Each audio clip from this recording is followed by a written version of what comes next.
شیر اور خرگوش۔ ایک گھنے جنگل میں ایک شیر رہا کرتا تھا۔ وہ تمام جنگل کا بادشاہ تھا، لیکن وہ بادشاہ جیسے پیش نہیں آتا تھا۔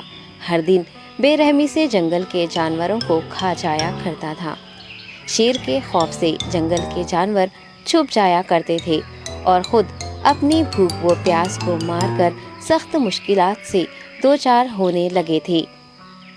اس طرح کچھ دن بعد جنگل کے تمام جانور ایک مقام پر جمع ہوئے اور شیر کے شر سے محفوظ رہنے کے لیے سب مل کر رائے مشورہ کرنے لگے۔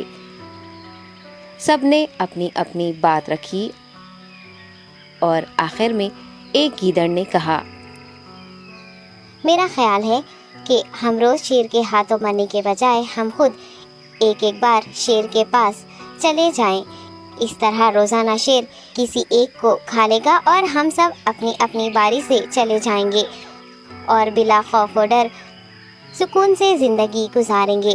گیدڑ کے مشورے پہ تمام جانور رضامند ہو گئے۔ ایک بندر نے کہا، ٹھیک ہے، تمہاری بات بالکل درست ہے۔ موت کا خوف کرنے کے بجائے اپنی باری آنے تک ہم اطمینان و سکون کی زندگی گزار سکیں گے۔ جانوروں کی بات چیت مکمل ہونے کے بعد خود گیدڑ نے شیر کے پاس جا کر یہ ساری بات بتائی۔ گیدڑ کی باتیں سننے کے بعد شیر نے کہا، میں بادشاہ ہوں، اس لیے تم سب کی بات مان رہا ہوں، لیکن ایک بات غور سے سن لو۔ اگر کسی دن مجھے جانور ملنے میں تاخیر ہو جائے تو میں خاموش نہیں بیٹھوں گا اور دوبارہ تم سب پر حملہ کرنا شروع کروں گا۔ شیر نے بڑے غصے سے یہ سب کہا۔ شیر کی باتیں سن کر گیدڑ نے سر ہلاتے ہوئے حامی بھر دی اور وہاں سے چلا گیا۔ اس دن کے بعد ایک ایک جانور بلا ناغہ اپنی اپنی باری کے مطابق شیر کے پاس جانے لگے اور شیر سکون سے اپنے پاس آنے والے جانوروں کو مار کر اپنی بھوک مٹانے لگا۔ یہ معاملہ ایسے ہی چل رہا تھا اور ایک دن شیر کے پاس جانے کی باری ایک خرگوش کی آئی۔ وہ خرگوش بہت ہی ہوشیار تھا۔ اسے شیر کے پاس جانا منظور نہیں تھا اور اس نے اپنے ساتھی جانوروں کو بے رحمی سے مارنے والے شیر کو سبق سکھانے کی ٹھان لی اور ایک اچھی تدبیر نکال کر آہستہ آہستہ شیر کی گفا کے پاس پہنچ گیا۔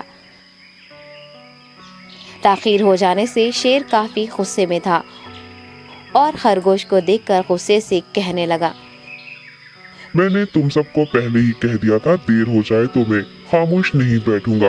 تم نے وعدہ خلافی کی ہے، اس لیے میں جنگل جا کر من چاہے جانور کا شکار کر کھا جاؤں گا۔ تب خرگوش نے شیر سے کہا، معاف کر دیجیے بادشاہ سلامت، غلطی ہو گئی اور اس کا ایک واجب سبب ہے۔ اطمینان رکھیے، میں بیان کرتا ہوں، آپ سنیے اور اس کے بعد آپ آرام سے مجھے مار کر کھا لیں۔ شیر نے پھر غصے سے کہا، وہ کیا بات ہے، جلدی بتاؤ۔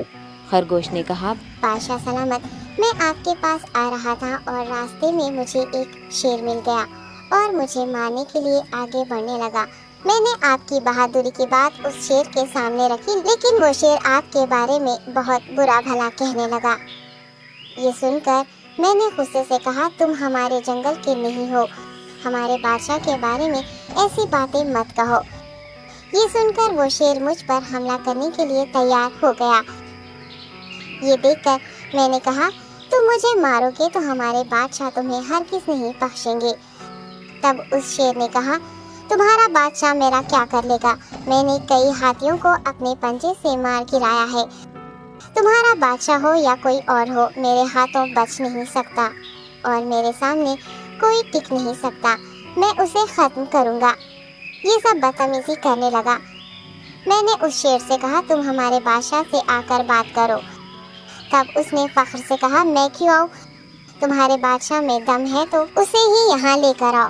یہ کہہ کر مجھے دبانے لگا۔ بادشاہ سلامت، اسی لیے آنے میں تاخیر ہو گئی۔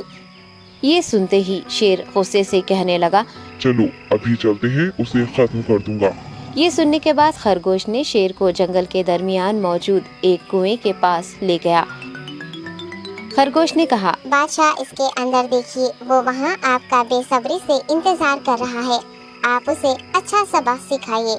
شیر غصے سے فوراً کنویں میں جھانکنے لگا اور زور سے دہاڑنے لگا۔ تب دوسری جانب سے بھی دوسرا شیر دہاڑتا ہوا محسوس ہونے